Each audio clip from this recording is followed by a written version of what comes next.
previous lecture we looked at probabilistic inventory model, where we took the same numerical illustration and then we also spoke about the reorder level and the demand not being deterministic during the lead time. We took an example where the annual demand is 10,000, and then if we assume that we work for 50 weeks in a year, then the average weekly demand is 200, and then we said that the demand is actually not 200 every day or every 200 per week every week, but it can vary. And then we also said that the lead time was 1 week in this example, and therefore the demand during the lead time was assumed to follow this discrete distribution with an expected value of 200. So, expected value was 200.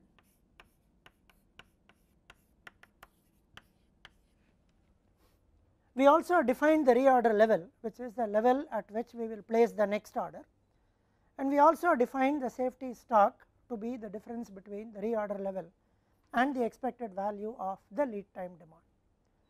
And we showed the total cost computations for reorder level equal to 100, 150, 200, 250 and 300, and then at the end we said that reorder level of 250 was optimum. So, reorder level was found to be 250, which was optimum, which had the least annual cost of rupees 5,200. We also explained how we got that 5,200 now, and we compared it with the basic inventory model. So, if we looked at the basic inventory model, which is our familiar sawtooth model,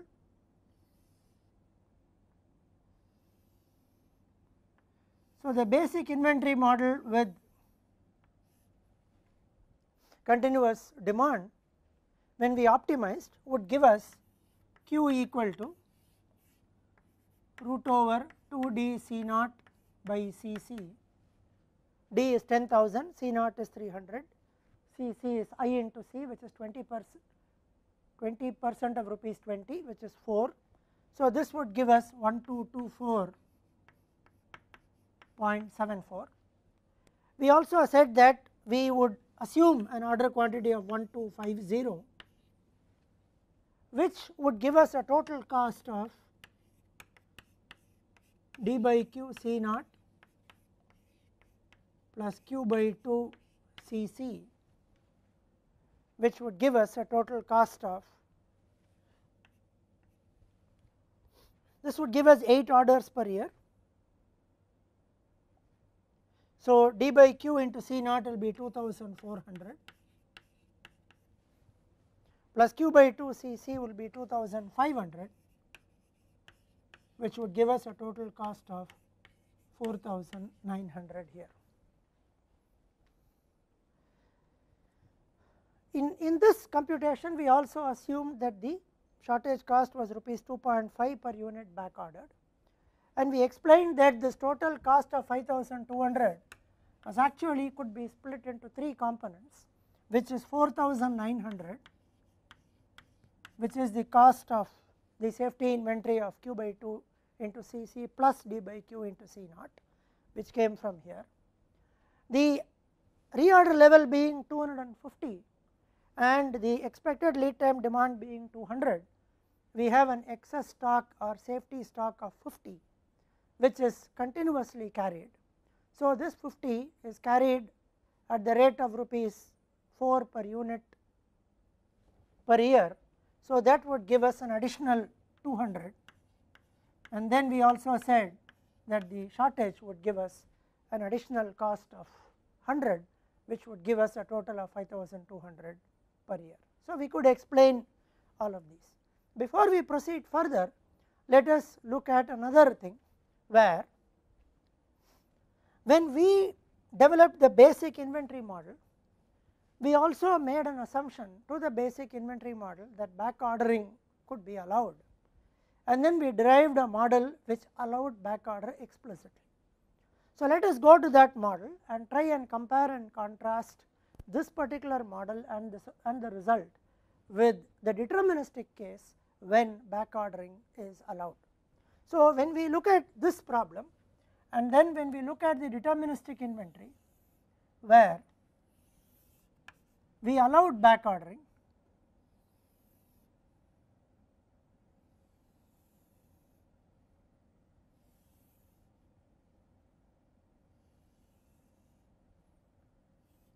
in this case where we would order a queue and then the demand is continuous, it comes up to 0.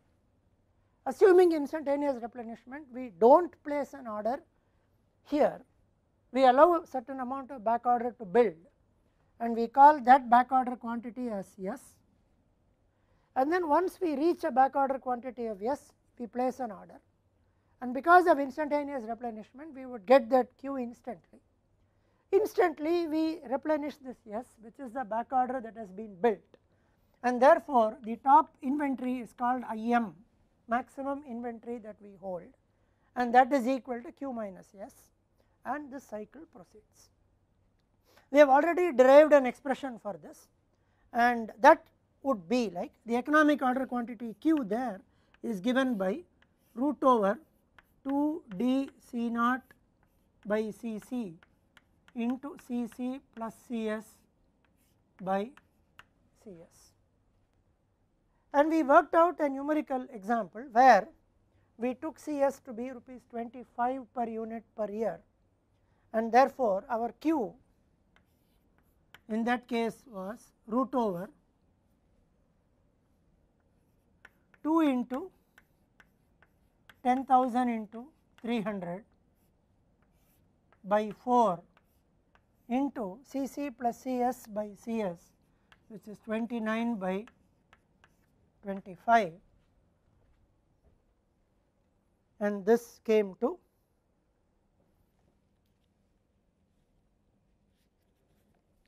1319.09.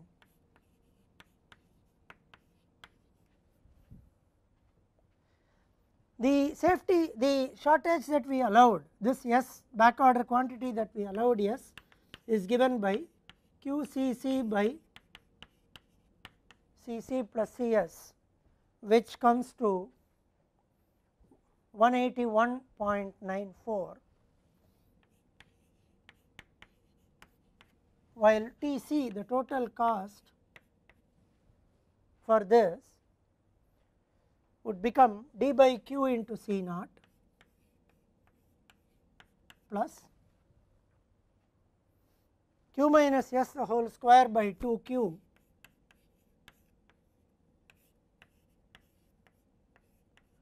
into Cc plus S square by 2q into Cs,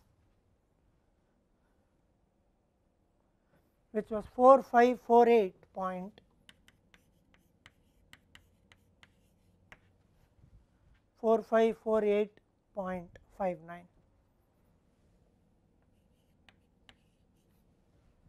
Now, let us compare this model, which is a deterministic demand model, with this model where the demand is probabilistic.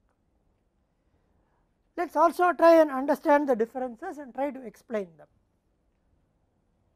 Now, this model, when we optimized, the total expected annual cost was 5,200, which included the cost of ordering, cost of holding the inventory, including the buffer and the expected shortage cost, and the components were 4,900, 200 and 100. The very minor approximation was there, because if we had ordered 1224.74, then the total cost would work out to 4898.98. When we change the order quantity to 1250 for the sake of convenience, the very marginal rounding off error, which was rounded off to 4,900. So, that is how this 4,900 comes. Cost of excess inventory is 200, the safety, and expected shortage cost is 100. The first difference that we see is that in this model, the cost is actually lesser than 4898.98, whereas in this model the cost is more than the value of 4900. That is the first difference. Second difference of course is, even though we use the same notation CS, here CS is defined as rupees per unit per year, whereas the CS that we used when we did those calculations was rupees per unit back ordered.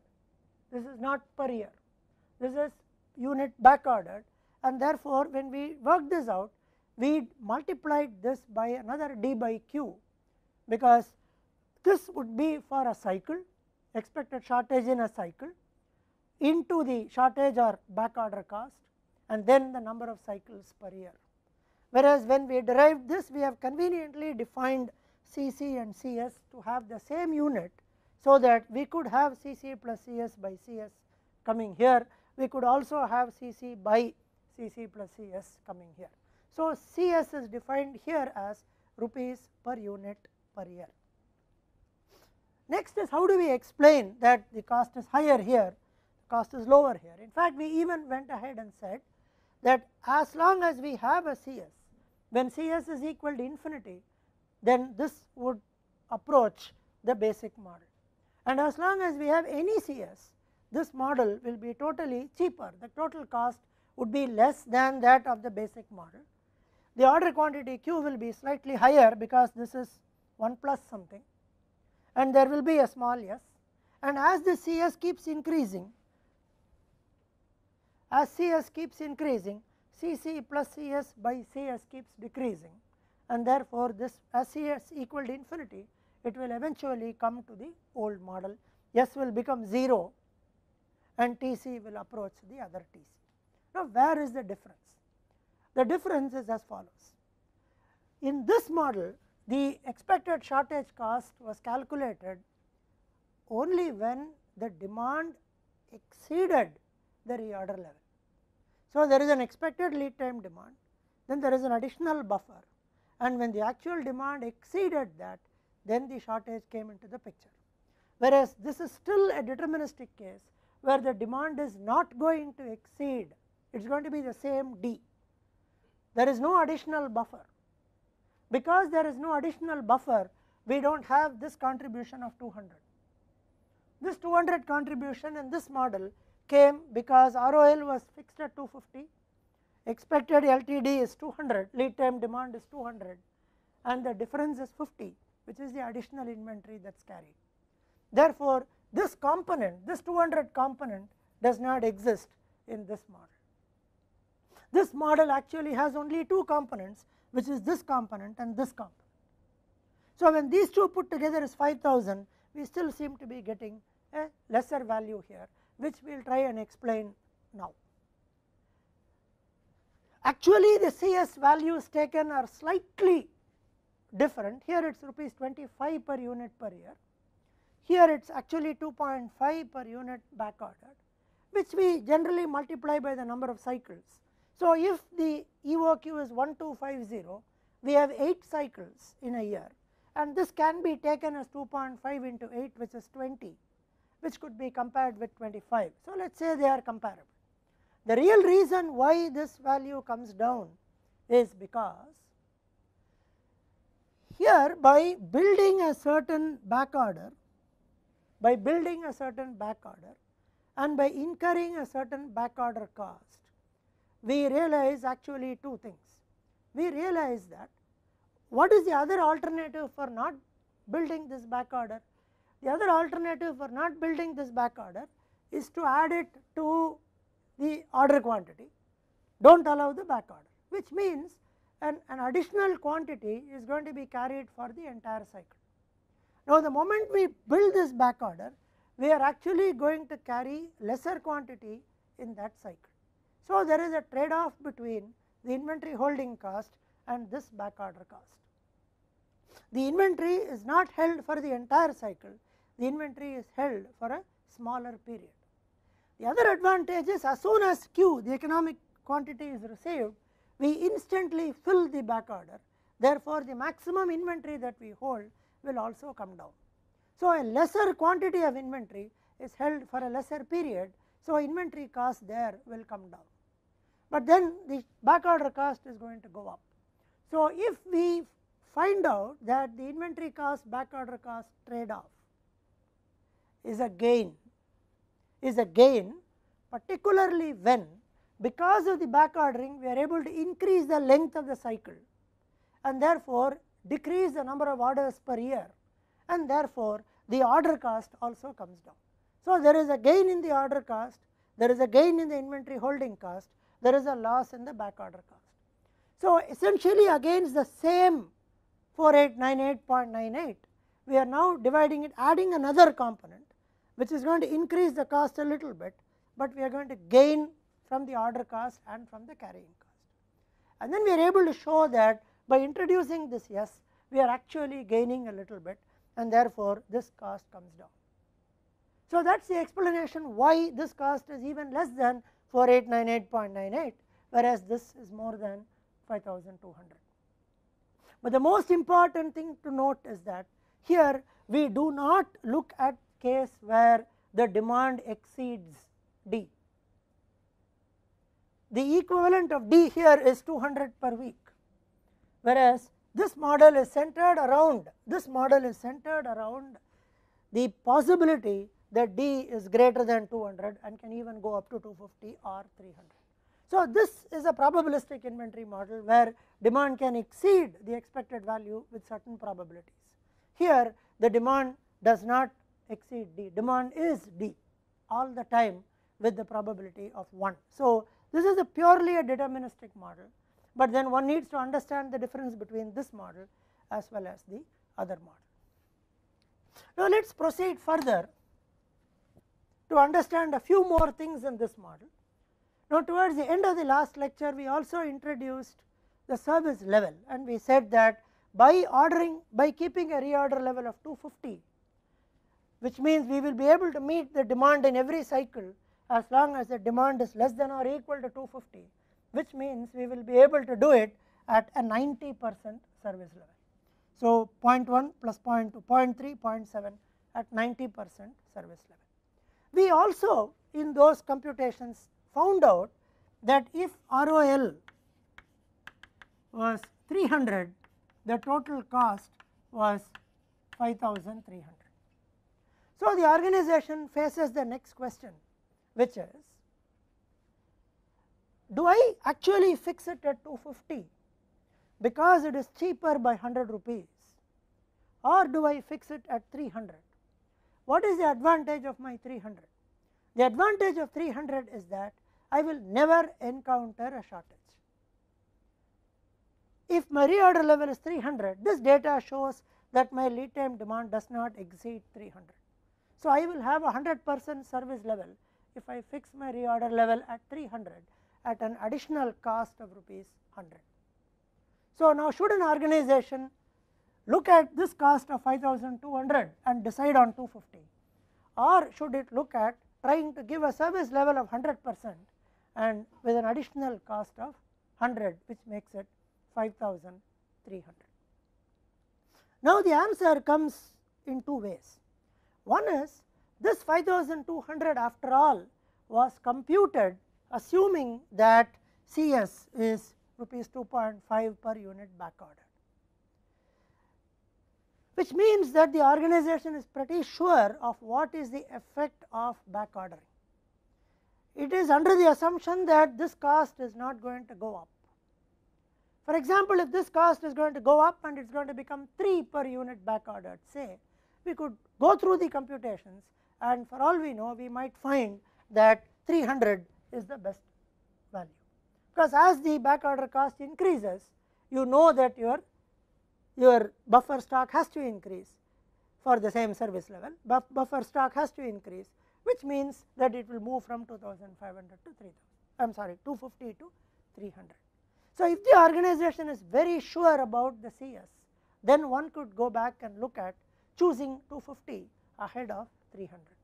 Otherwise, it is safe to say that, well, I know that my demand is not going to exceed 300, therefore, I would rather go for a ROL of 300, which gives me a safety stock of 100, with an additional cost of rupees 100 per year. So, the organization does not most of the time make a decision only based on cost, it also makes a decision based on the expected service level.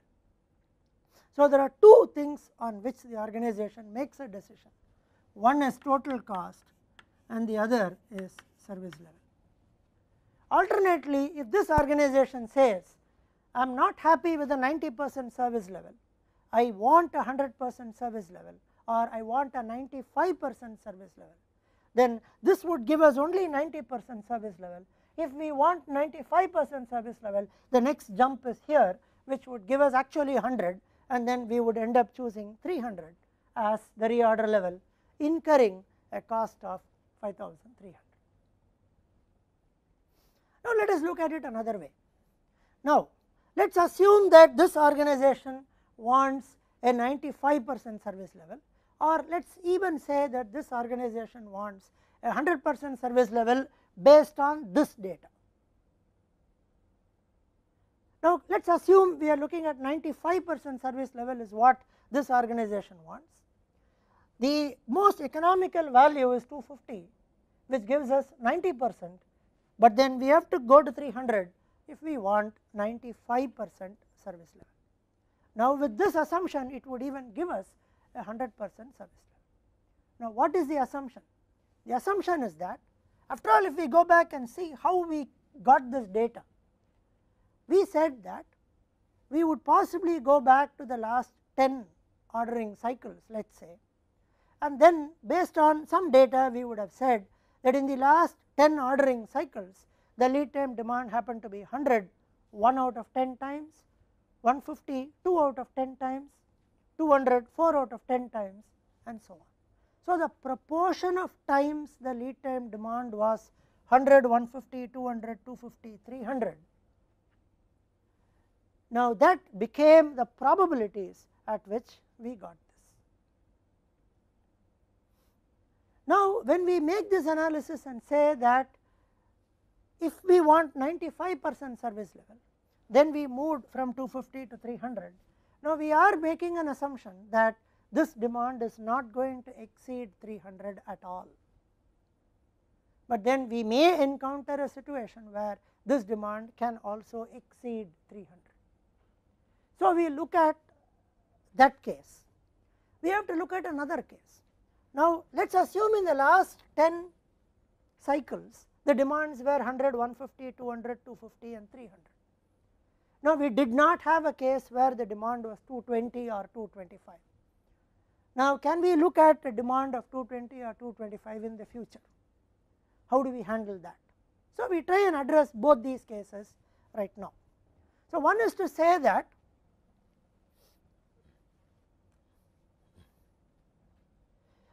if the demand, for example, exceeds this, what do we do? The other is we make a slight approximation and say that can we handle this 300 and so on.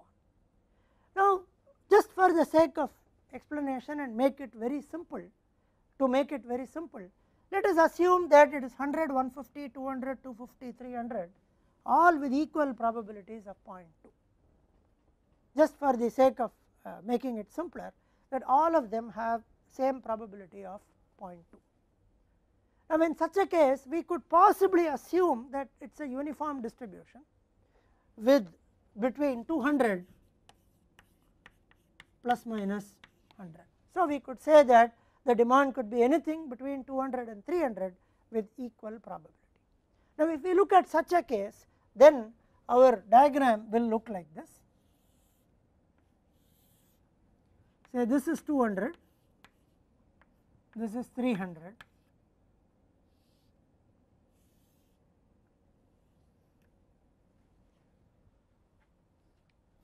Now, we could keep reorder level anywhere. This is the expected value is at 250. So, now if we want 95% service level,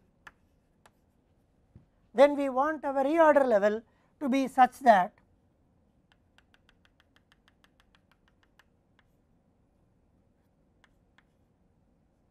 we could use capital R or we could use small r as the case may be, such that we want this area to be 95% of the total area. So 100% is covered at 100, so 95% will be covered at 95. Therefore, our reorder level in this case will be 295 if we wanted a 95% service level. So that is easy to do when we have a uniform distribution between two given values like 200 plus minus 100. If we want a 90% service level, then it will become 290 and so on. Now let us look at the other thing, that if we actually plot this, we realize that at 200 the value is the highest, and as you move to the left the values are lower, and as you move to the right the probabilities are also lower. So if we try and plot it, we realize that it is actually can be modeled close to a normal distribution. Now when we start modeling it as a normal distribution, the only difference is that the demand can even exceed this 300. So now what happens if the demand exceeds 300, or it can be anything from minus infinity to plus infinity, assuming it is normally distributed. So if we want to look at the cases where the demand can actually exceed 300, then we need to fit a corresponding continuous distribution and then do the analysis. So we can have a situation where the demand can even be 400. How do we handle such a thing? Now let us model this or approximate this to a normal distribution, and then let us see what we do in order to find out the reorder level.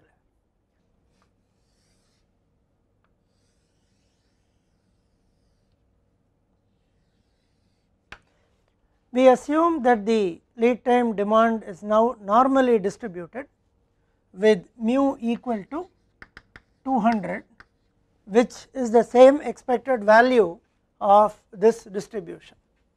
So 100 into 0.1 plus 150 into 0.2 plus 200 into 0.4, 250 into 0.2 plus 300 into 0.1 gives an expected value of 200. So we assume that the normal distribution has mu equal to 200. For a meaningful comparison of results between you assuming a discrete distribution as well as assuming a normal distribution, we now try and compute the standard deviation of that. So the standard deviation of that would come to sigma equal to root of 3000 for this, which we now approximated to 50. So we now assume that the normal distribution, lead time demand follows a normal distribution with mu equal to 200 and sigma equal to 50. This figure is slightly more than 50, it comes to 54.77, but for the sake of computation we assume that it is 50. Now with this, if we define a service level of 95%,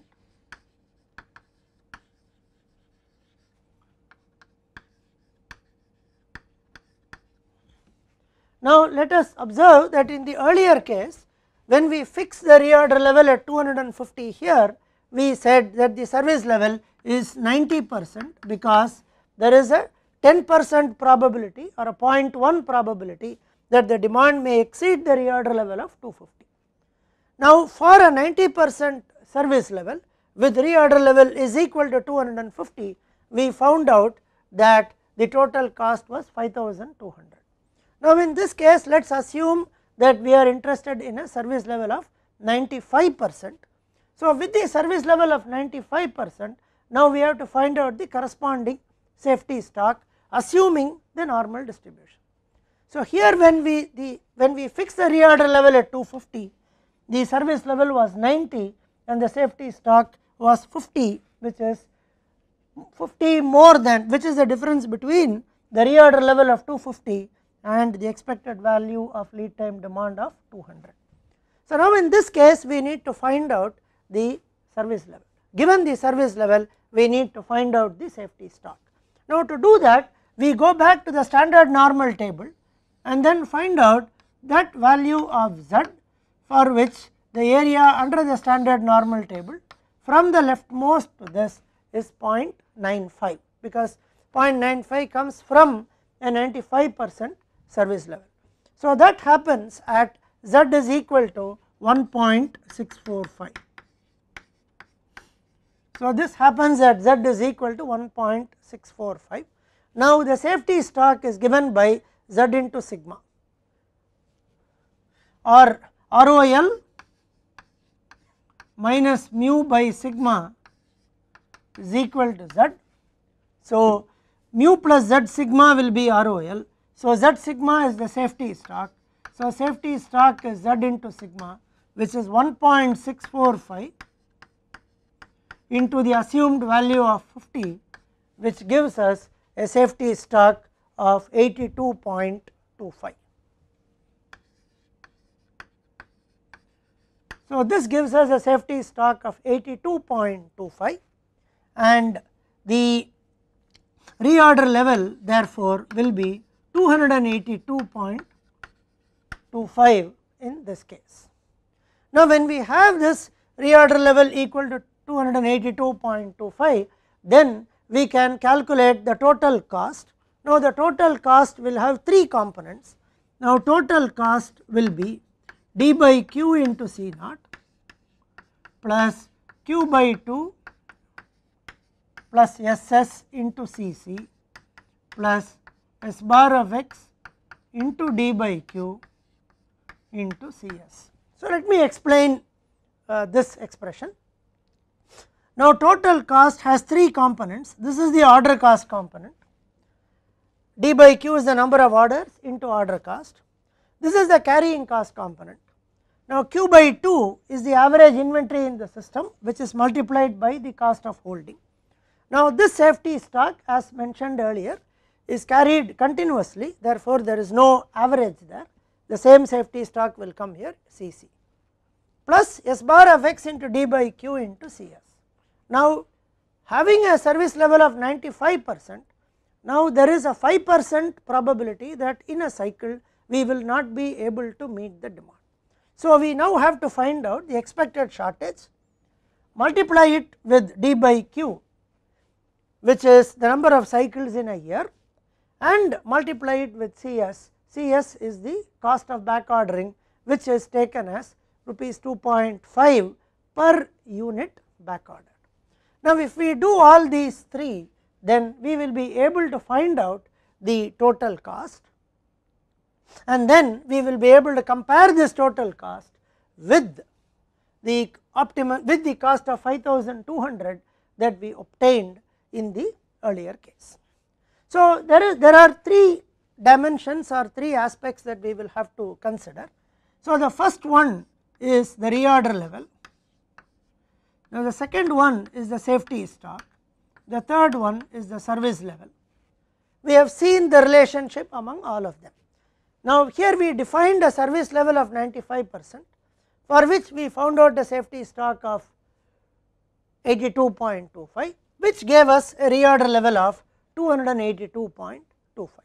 Now, once this safety stock is computed, now from this safety stock we can find out the expected shortage, and then we can multiply to find out the shortage cost, multiply it with the given shortage cost and find it. Another way of looking at the whole thing is, given a shortage cost or back order cost, as the case may be, given the shortage cost, now what is the correct value of the reorder level and the service level?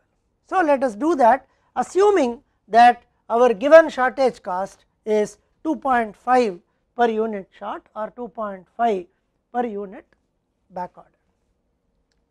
Now, in order to find out the best value of R, the reorder level in this case, we need to differentiate this with respect to the reorder level and then try and get the best value of the reorder level as in this case. Now, if we try to do that, we actually observe that this can be rewritten as d by q into C naught plus q by 2 into, now safety stock is R minus expected value of lead time demand.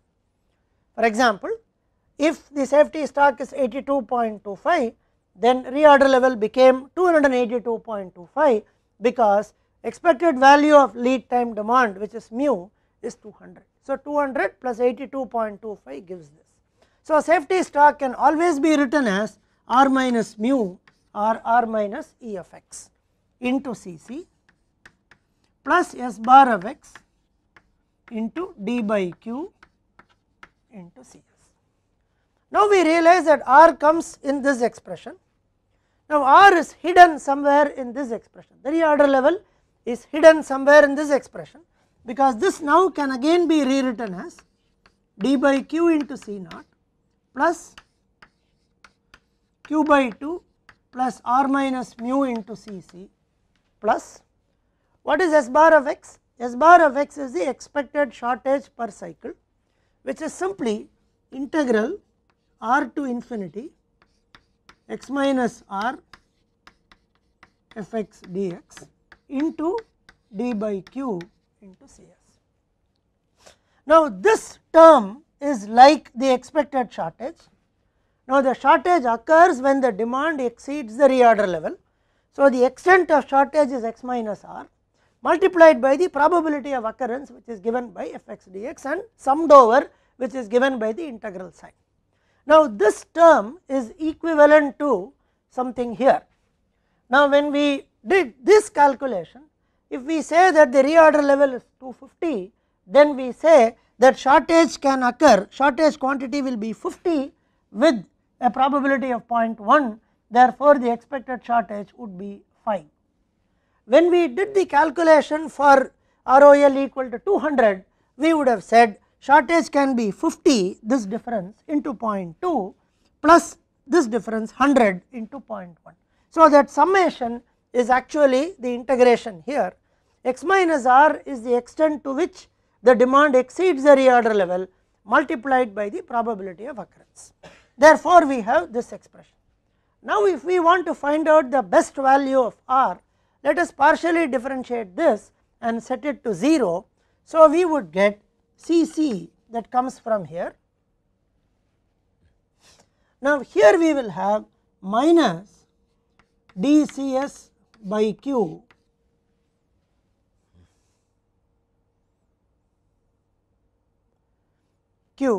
and then we also need this integration that will come. So r to infinity f x dx equal to 0, from which we would get this expression integral r to infinity f x dx will be equal to q c c by dCs. Now if we actually observe it very carefully, integral r to infinity f x dx is the probability of occurrence of shortage, 1 minus that will be the service level. Therefore if we do this calculation for the numbers that we actually have, now q is equal to 1250, Cc is 4, demand is 10,000, Cs is 2.5. So when we do this multiplication, we would get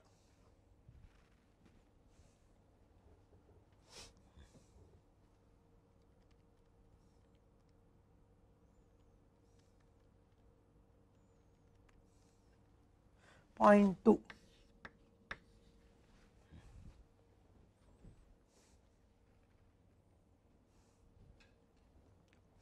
So now this gives us that if we fix the shortage cost as 2.5, if the shortage cost is given as 2.5, the best service level that we would look at under this assumption is 80%. So this would give us a service level of 80%. Now for a service level of 80%, we could go back .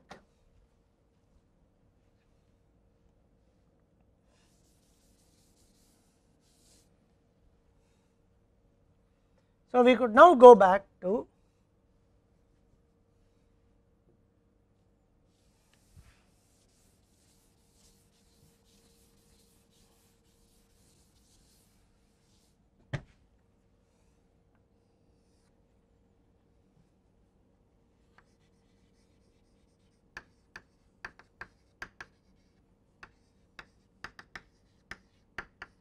service level is 80%. So, when we have service level 80%, then we once again go back to this one, to this standard normal curve to find out what is the value of Z, for which the area under the standard normal curve is 0.8, and if we do that we get Z equal to 0.84,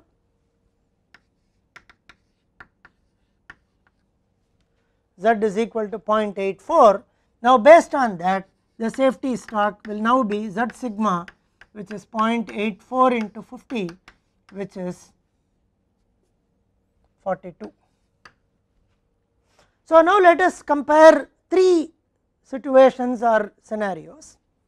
Now, the first one, when we were here, when we said the service level is 90%, assuming this discrete distribution, safety stock was 50.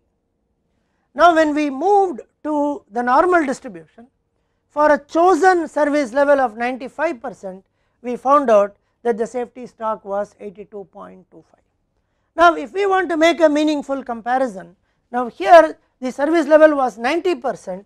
So, let us now look at the other one. If service level is 90%,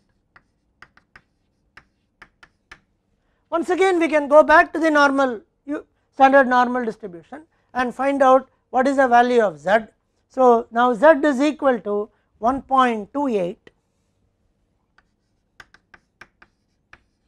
which would give us safety stock equal to 1.28 into 50, which is 64. So, now you see here that the safety stock actually increases a little bit when we compare the situation that is here. If we fix the service level at 95, safety stock is 82.25. If we now do not fix the service level, but assume the shortage cost and then compute the best service level, then that service level is 80% for the 2.5, which gives us a safety stock of 42. Now, we have to find out the total cost. Now, total cost, as I said, has three components, which is d by q into C naught, q by 2 plus SS into Cc plus S bar of x into d by q into Cs. Now, let us do this calculation, because we have found out the best value of safety stock using this. So, this would give us d by q 10,000 by an assumed value of 1250, which is 8 into 300 is 2400, q by 2 is 1250 by 2, which is 625, 625 plus 42 is 667 into 4, 2668,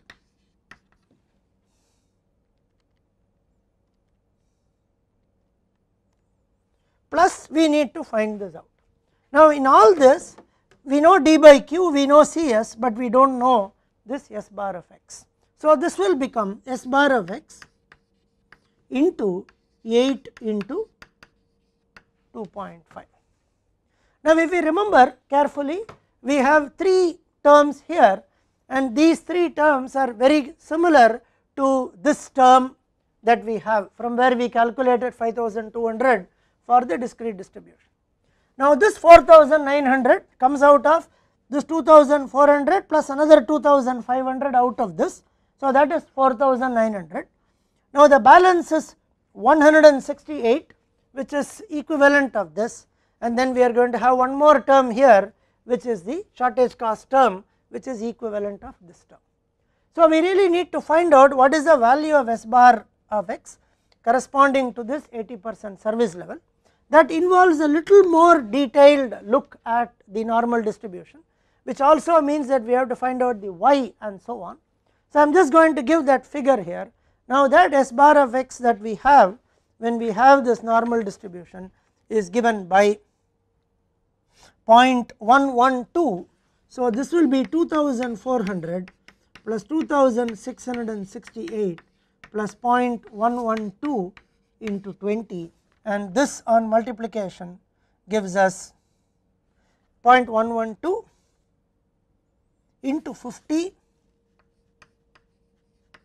So, S bar of x is 0.112 that comes from the normal distribution, that has to be multiplied with the sigma to get 0.112 into 50, which is roughly about 6 as the expected shortage, whereas in the other one we saw that the expected shortage was roughly 5, because 50 into 0.1 was 5. Now, here the expected shortage is 6. So, this gives us a total cost of 5180. Now, the comparable cost here is 5180 as against 5200, which was the optimal when we assumed this kind of a distribution. But then we also have to look at one thing, we should not actually make a comparison between these two values because of several assumptions, one of which of course is the normal assumption, assuming that the normal distribution has the same mu and sigma roughly of this. We also know that the actual value is 54.77, which was approximated to 50. So, we have another 5 units that could come out of this, which will add to the safety stock. So, plus 5 into 4, 20 would give us about the same 5200.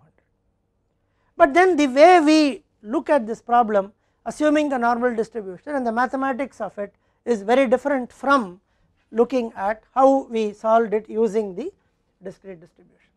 The advantage of following this approach is that this gives us the flexibility to model any value of lead time demand, which could be within this number as well as which could be outside of the range of these numbers.